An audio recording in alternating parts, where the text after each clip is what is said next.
fait 23 ans que j'ai la sclérose en plaques. On l'a découverte, j'étais très jeune en réalité, j'étais un des premiers en Suisse romande à l'avoir. Et un jour, je me rappelle que je regardais une émission à la télévision sur ce qui était les greffes de moelle épinière. Mes parents étant pas là, ils étaient sortis le soir. Quand j'ai vu ça, ça m'a fait tout de suite une peur bleue parce que bon, on sait que la maladie de la sclérose en plaques est une maladie de la myéline et entre autres, ça peut toucher la moelle épinière. J'ai tout de suite eu peur. Alors la première chose que j'ai eu, le réflexe, c'est de zapper. Et j'ai zappé et puis je suis tombé sur une chaîne où il y avait une émission de Cousteau. Et la première chose que j'ai vue dans cette émission, c'est le grand bec d'un dauphin qui faisait son cri. Et puis je lui dis, lui, ça sera mon meilleur ami. Et c'est comme ça que j'ai commencé à vouloir faire de la plongée, mais sachant que j'avais une sclérose en plaques, je ne savais pas que je pouvais en faire. Alors j'ai attendu des années, et des années, et des années, et puis il y a 10 ans en arrière, j'ai commencé la plongée, et j'arrête pas.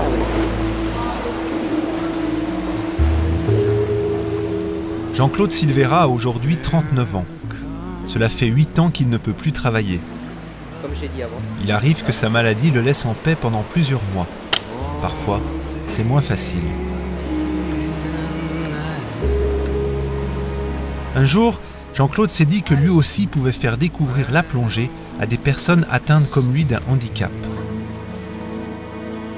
Il a passé son brevet handiplongée et, depuis, il forme non seulement des gens qui ont un mal identique au sien, mais aussi des amputés, des paraplégiques et même des enfants IMG.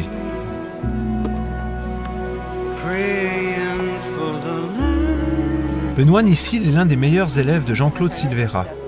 Il y a 6 ans de cela, sur son lieu de travail, une machine de plus d'1 tonne tombait d'un monte-charge et sectionnait sa jambe. C'est déjà un plongeur qui est confirmé, c'est moi qui l'ai formé. Actuellement, maintenant, je suis en train de lui faire son niveau 2 en handiplongée. C'est-à-dire qu'il va passer le cap d'une personne qui va pouvoir plonger autonome. C'est-à-dire avec d'autres personnes qui sont valides ou non valides, qui ont le même niveau que lui. Benoît a toujours été très sportif. La plongée lui permet de reprendre goût, aujourd'hui, à une certaine liberté. Déjà avec mon handicap, donc on est déjà assez limité, donc sous l'eau, on est plus libre. C'est cette liberté-là que j'aime bien. L'impression de voler, l'impression d'être comme libre de ses mouvements, libre de monter, descendre, parce qu'on a envie. Dans son voyage aquatique, le plongeur handicapé est accompagné, en plus du formateur, par un parrain ou une marraine, un soutien psychologique précieux dans un environnement où les différences s'estompent. Alors sur le plan humain, j'ai envie de faire partager, j'adore la plongée, j'ai envie de le faire partager et je pense que de cette façon-là, on peut se retrouver sur un pied d'égalité. Peut-être qu'eux pensent ne pas être égal alors que c'est faux, mais de cette manière-là, on peut leur dire aussi, ben voilà, vous êtes capable de faire ce qu'on fait nous aussi. Je pense que c'est une façon de les encourager aussi.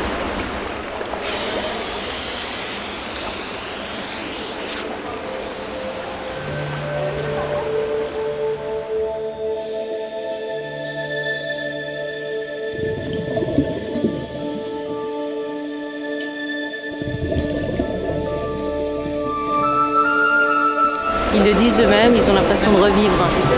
Parce que dans l'eau, il n'y a plus le poids de la terre, en fait.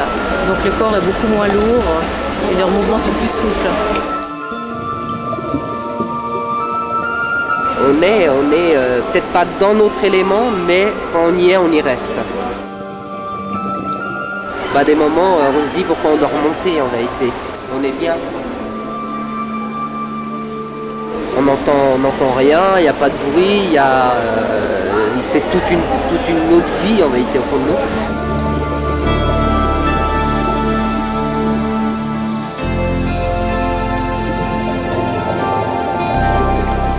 Une personne handicapée ne doit pas être exclue par la société. On peut faire n'importe quoi. Que ce soit un para, que ce soit une personne qui a une sclérose, que ce soit une personne qui est amputée, que ce soit une personne qui est aveugle. C'est facile. Juste comme ça. Déjà pour Jean-Claude Silveira se profilent de nouveaux défis. Au début décembre, ce sera le Téléthon, où il réunira valides et non-valides afin de démontrer combien le monde du silence a le pouvoir d'annuler les barrières du handicap. Mais actuellement, je me consacre à Benoît, je me consacre à une autre personne dont je vais bientôt commencer son cours, qui est un paraplégique. Il y a un tétraplégique aussi, que je vais commencer. c'est un peu plus lourd, parce qu'il a simplement, il peut faire que ça. Il peut bouger seulement comme ça. C'est beaucoup plus lourd déjà de le mettre à la mise à l'eau, parce qu'il faut le mettre à l'eau couché.